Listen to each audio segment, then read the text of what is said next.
Bonjour, on se retrouve pour une nouvelle vidéo sur la chaîne YouTube de spectacle La Femme Chaussette. Aujourd'hui je fais visiter ma petite écurie, je vous montre mes installations et puis comment je suis organisée. Allez, c'est parti!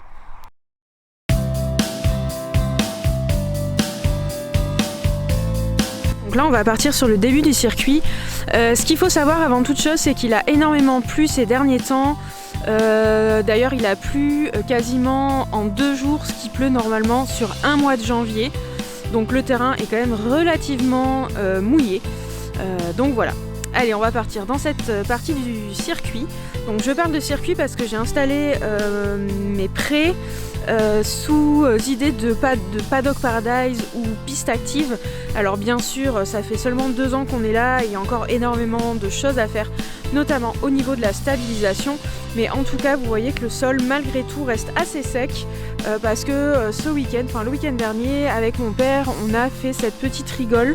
Le terrain est en pente et en fait la rigole elle descend jusque là-bas, du coup ça a quand même super bien assaini le terrain, et donc en fait on l'a fait partir aussi d'ici.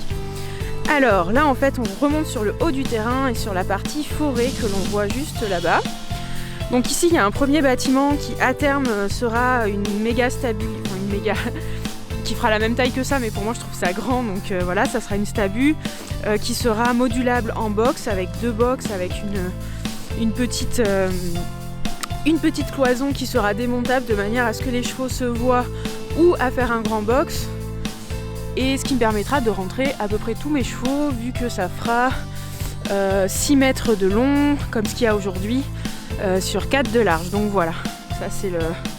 Pour l'instant c'est la petite cabane des poneys, mais ils n'y vont jamais parce que forcément comme les copains sont de l'autre côté, ils n'ont pas trop envie d'y aller. Donc là j'ai mis cette barrière pour éviter que les grands chevaux y aillent. Ensuite je continue. Donc comme je vous disais, ça fait un circuit, et ce que j'ai fait c'est que j'ai mis les différents pôles d'intérêt à différents endroits de manière à les forcer un petit peu à marcher. Donc ça c'est le chemin qu'on a refait ce week-end. Il reste encore très vert, mais c'est tout à fait normal vu que les chevaux n'ont pas encore trop piétiné.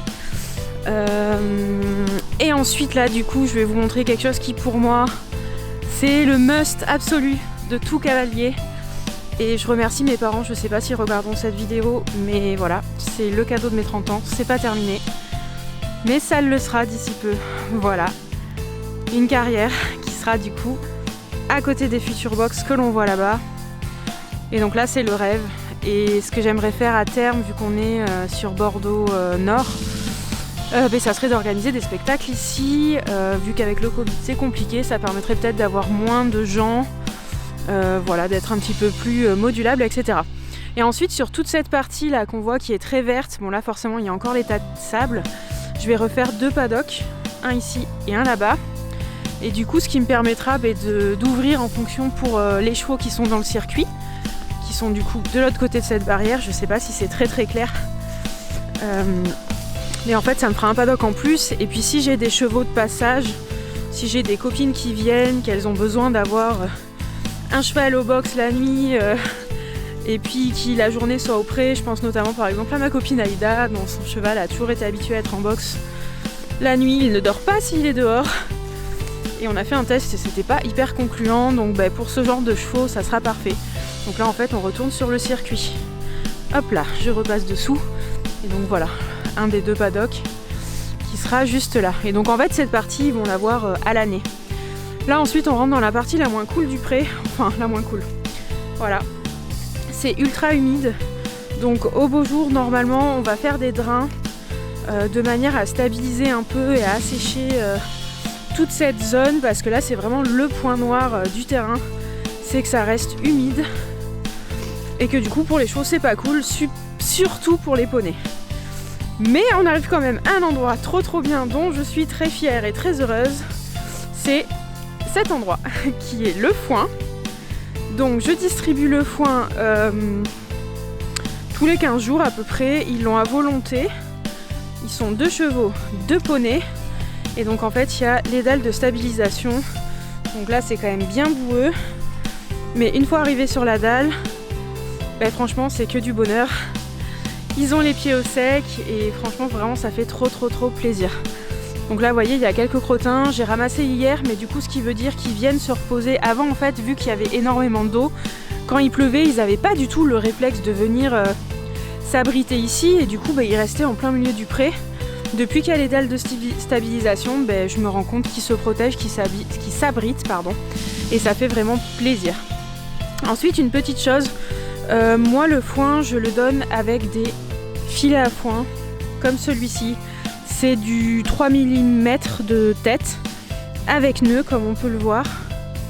Je les ai achetés chez Cheval Ami. Celui-ci ça fait 4 ou 5 ans que je l'ai et honnêtement il est nickel de chez nickel. Il doit avoir 2 trous mais franchement même pas de ce côté, j'en vois pas.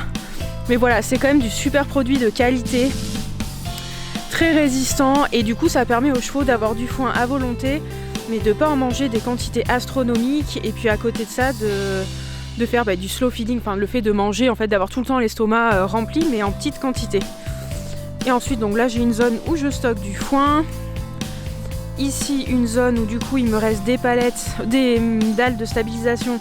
Avec celle-ci je vais refaire une dalle à foin, et quand j'aurai un petit peu plus de sous je rachèterai une cloche à foin pour avoir 2 zones. Ensuite là c'est mon fumier qui est récupéré par un voisin agriculteur, hop là, qui du coup l'utilise lui pour ses vignes.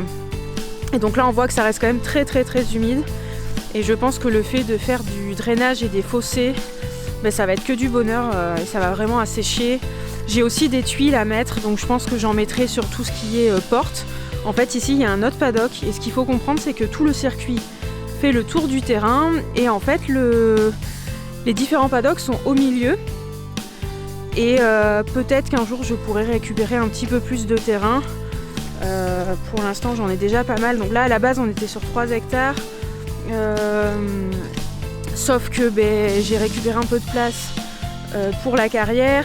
On avait quasiment 3 hectares, donc là au final on est peut-être autour de, je dirais 2,5, et on a de la chance, on a un voisin qui est agriculteur, qui lève un petit peu le pied, qui est voisin à notre terrain, et vous allez voir il nous a laissé une parcelle, c'est juste le rêve total quoi. Donc là on voit la maison au loin, et en fait on est parti de là-bas. Et donc le circuit, donc là j'ai mis des brosses sur un petit arbre. Voilà, un petit effet de zoom. Donc voilà, ils adorent cet arbre. Après j'avais fait ça quand je suis arrivée il y a 2 ans, et je suis pas ultra fan dans le sens où ça abîme un petit peu l'arbre. C'est pas cool pour lui, donc à terme il va falloir que je trouve une solution, peut-être mettre un gros piquet sur lequel je remets des brosses. Et les brosses je les avais trouvées à Action, et j'ai mis des balais aussi, et franchement ça tient du feu de Dieu, donc c'est une petite astuce plutôt pratique. Ensuite là on a ce joli arbre, donc pareil il va falloir qu'un jour je m'active pour mettre ma pierre à sel ailleurs, parce que là l'arbre, le pauvre, le sel il tombe en dessous. Donc voilà, j'ai mis le petit arbre à sel, et il est en petite taille parce que du coup mes chevaux sont petits, donc forcément il fallait que ça leur aille aussi. On continue sur le circuit, et là vous voyez c'est ultra sec, donc franchement ça fait vraiment plaisir quoi.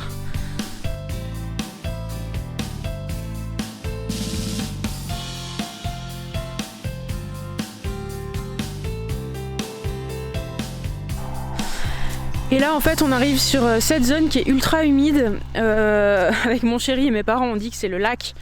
Bon c'est pas ultra profond hein, mais n'empêche ça oblige les chevaux à mettre les pieds dans l'eau. Du coup je trouve ça bien, tout simplement parce que quand les chevaux ont plein de boue, ça leur nettoie un petit peu les pieds, et du coup même si a priori c'est pas GG, vous voyez, hop là, un petit peu d'eau, si a priori de première vue c'est pas top, n'empêche que ça leur nettoie un peu les pieds. Et en fait c'est rigolo parce qu'ici avant il y avait une voie ferrée, et c'est pour ça qu'en fait on voit un espèce d'endroit un peu creux ici, parce qu'en fait dessous, sous nos pieds, sous les pieds de Capuche, là en fait il y avait des cailloux. C'est impossible de planter un piquet à cet endroit là, parce que tout simplement il y a des cailloux et c'est méga dur. D'ailleurs il y a certains chevaux qui ont gratté Et vous voyez ici, il y a plein de cailloux, de caillasses, alors qu'à la base on est sur un terrain argileux et sableux sur certaines zones. Donc en fait tout le long là on a encore des paddocks, au total on en a 7. Tac. Donc là c'est super sympa parce que ça leur fait un petit chemin un petit peu biscornu. Sur le côté ici on a une barrière qui est naturelle vu qu'elle est faite uniquement d'arbustes et de ronces et de trucs qui piquent un petit peu. Tac. Tac tac tac. Et ensuite là c'est la partie trop cool. Donc c'est mon voisin, comme je vous disais tout à l'heure, qui avait des vaches et je lui ai expliqué que c'était assez compliqué en ce moment par rapport à l'humidité, enfin il y a quelques mois, en début d'année scolaire on va dire. Et du coup j'ai récupéré petite musique de suspense, ce terrain qui fait 1 hectare et que j'ai parcelé en 2.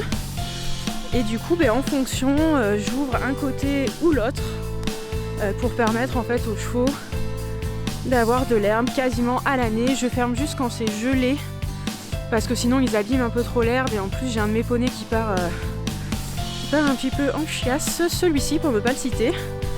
Et donc franchement ça c'est que du bonheur de pouvoir les voir à l'herbe et profiter d'une vraie vie de cheval. Et c'est rigolo parce que du coup ils switchent entre herbe et foin en fonction des moments de la journée. Coucou Ellie. Voilà, bon je vous les présente plus hein. Jazz là-bas à droite, Bookie le petit bouc, Vizir le noir qu'on ne voit pas du tout parce que il est foncé. Voilà, et il y a une couverture noire. Ensuite on a Orion. Et voilà. Allez, je vous montre le reste. Du coup on repart sur l'autre côté du terrain. Et donc là pareil, on a une zone qui est quand même très humide, pardon. Et le fait qu'on ait fait des rigoles avec mon père, ça a vraiment assaini et c'est vraiment assez agréable. Et en fait sur cette partie là, on a encore 2 paddocks, mais là il faut que je refasse absolument tout pour la simple et bonne raison que la terre que l'on voit là-bas, qui était la terre de la carrière, en fait a été rangée là en attendant qu'elle s'en aille et que des gens viennent la chercher. Sauf que hiver plus confinement multiple plus le temps qui passe, la terre elle est encore là et c'est pas le moment de venir les chercher, donc voilà. Mais en fait là à terme j'aurai 2 paddocks qu'il faut que je refasse. Et d'ailleurs je pense que le week-end prochain je vais peut-être m'en occuper pour leur laisser un petit peu d'herbe quand le pré que je viens de vous montrer sera terminé. Et là du coup je remonte vers les bâtiments qu'on a vus du départ.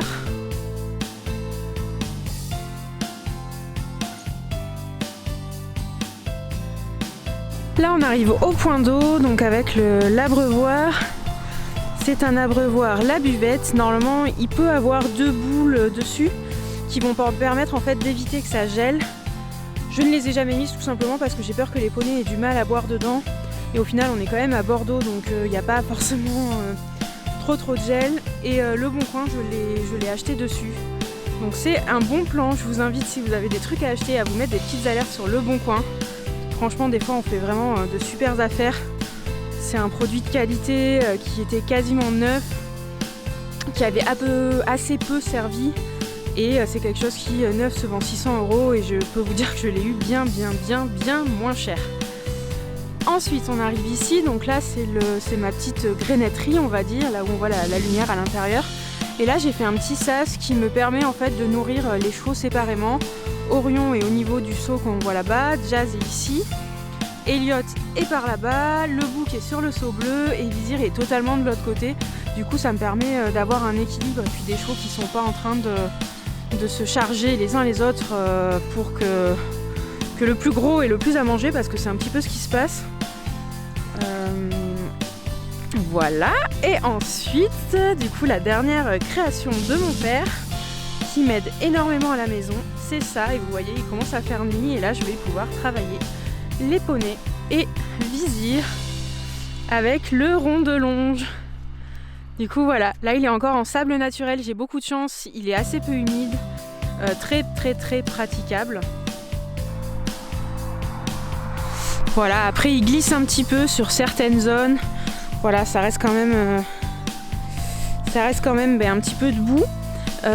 Et là j'ai eu un monsieur au téléphone aujourd'hui qui est un responsable d'une déchetterie aux alentours et il donne des broyades de bois. Du coup j'en avais déjà parlé dans mon autre vidéo sur les dalles Sagustu, mais je pense que je vais en mettre ici pour éviter que ça glisse. Ça fera un petit peu plus stable et puis ça fera joli et je serai contente et voilà. Donc du coup le petit espace avec de la lumière et ça franchement je me le rêve trop. Donc déjà mon père, alors je vais souvent vous parler de mon père hein, mais voilà c'est lui qui a fait toute cette façade parce qu'à la base c'était totalement ouvert et c'était pas cool parce que c'est en courant d'air et quand on était au milieu avec les chevaux forcément on avait froid. Donc du coup il m'a installé cette petite porte et sur le sol on a mis du caoutchouc pour du coup éviter que ça soit un petit peu plus sain et pour éviter que les chevaux glissent. Et donc du coup ici il y a l'électricité et je ne sais pas quand, à cet endroit, entre les deux, le cheval viendra se poser comme ça, la tête en direction de la sortie avec une longe d'attache sur la gauche, une longe d'attache sur la droite et en fait on va installer un solarium que l'on va fabriquer avec mon père. Du coup, ne vous inquiétez pas, je vous ferai une vidéo tuto sur la fabrication du solarium. Il a commencé à travailler sur le projet et financièrement, je pense que ça sera intéressant et ça pourra en intéresser plus d'un. Je vous en parlerai au moment, mais voilà, je vous invite à vous abonner d'ailleurs si vous voulez pour rien louper. Je pense que ça sera fait dans les quelques mois qui arrivent. Là, j'ai mis tous les sticks avec les sticks de princesse pour les spectacles qu'on ne fait plus. J'espère que ça pourra revenir vite. Et ensuite les petites barres d'attache toutes sympas, toutes mignonnes.